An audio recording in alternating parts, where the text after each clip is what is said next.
নমস্কার। আজকের আলোচনায় ভারতের রাজনীতিতে তরুণ আইকনের প্রয়োজনীয়তা সম্পর্কে কিছু কথা বলবো।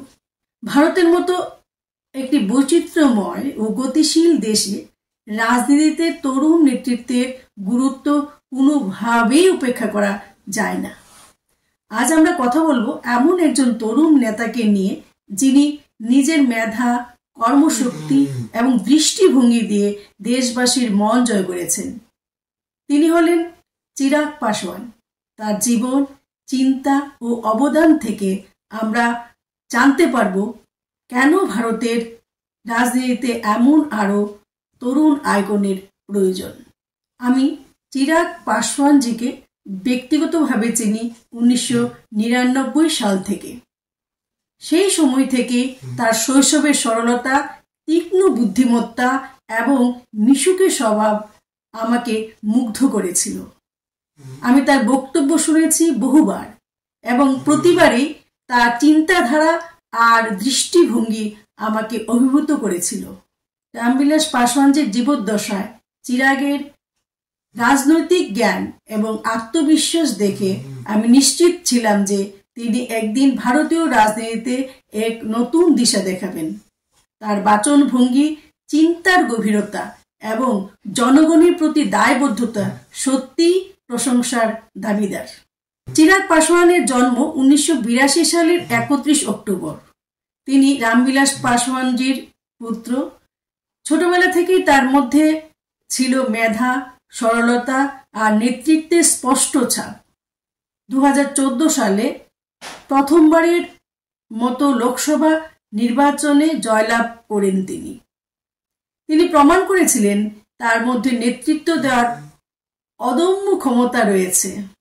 বর্তমানে ভারতের খাদ্য প্রক্রিয়াকরণ শিল্প মন্ত্রী হিসেবে দায়িত্ব পালন করছেন।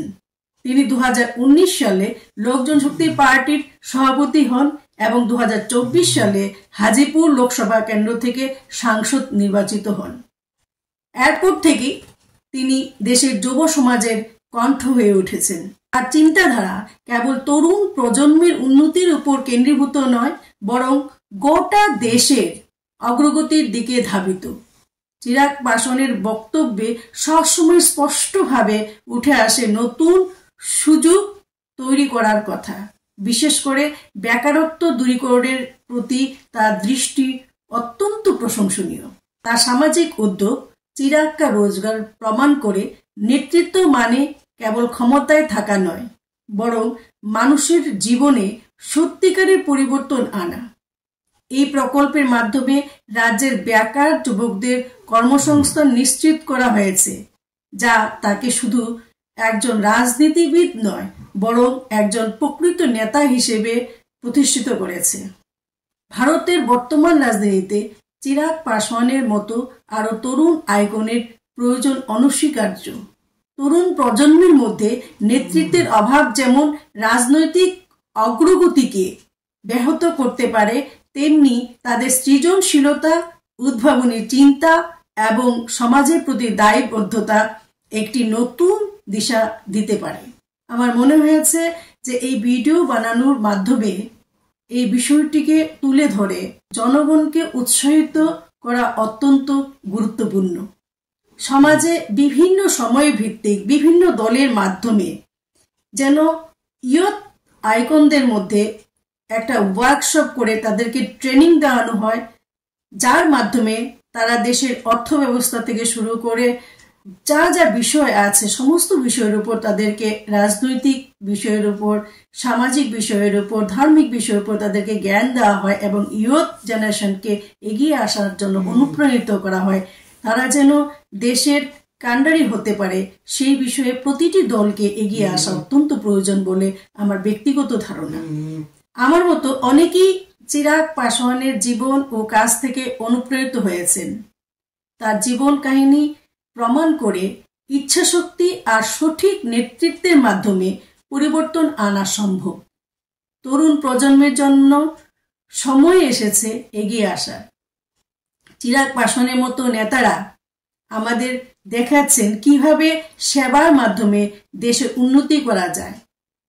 তার এই উদ্যম সৃজনশীলতা এবং নতুন দৃষ্টিভঙ্গি ভবিষ্যতের রাজনীতিতে বড় ভূমিকা রাখবে। ভারতের উন্নতির জন্য প্রয়োজন এমন আরও তরুণ নেতার, যারা শুধু কথা নয়, কাজ দিয়ে মানুষকে অনুপ্রাণিত করবেন।